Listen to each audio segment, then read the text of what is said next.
Most key positions in local churches are held by married people for several reasons. But are those reasons really legitimate? How can singles be useful and flourish towards their full potential?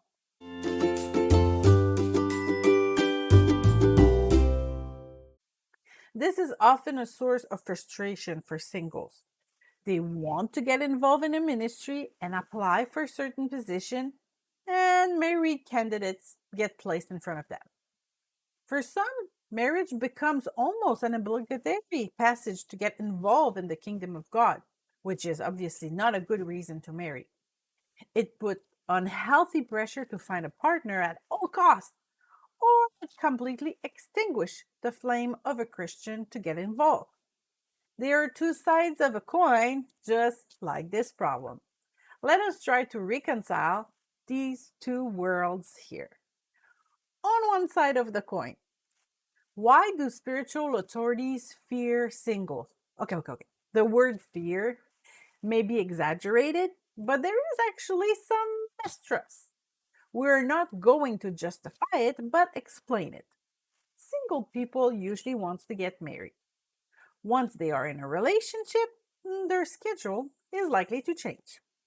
Either God will lead them into another ministry together, or the obligation of life will push them to substantially reduce the hours they give to the church. For a pastor, it can be discouraging to appoint a person to an important position in the church, knowing that they may leave after a year or two. In this sense, the single person can be viewed as unstable. When selecting a candidate for a position of authority in the church, the pastor is strongly encouraged to follow the advice of the Apostle Paul. One who rules his own house well, having children in subjections with all reverence. But if a man doesn't know how to rule his own house, how will he take care of the assembly of God? Being single can make this evaluation more difficult. Finally, it may be difficult for some experiencing marital problems to seek advice from someone who is not married, or someone who has parental challenges find it difficult to speak to a person without children. For all these reasons, we can understand the position of some pastors. But on the other side of the coin, even if these arguments seems logical, one should not forget the benefit that singles can bring to a congregation. Many bachelors have had a gigantic impact in the kingdom of God and even in the start of the first churches. After all, even Jesus was single, right? If parents like to seek help from another parent, while singles may also identify more easily with other singles when they are experiencing difficulty in their situation. Appointing a single person of good reputation and steadfastness in their relationship with God may allow several people in the same situation to identify with them. Married couples can assist singles since they were in this boat before, but sometimes it's good to talk to someone like us.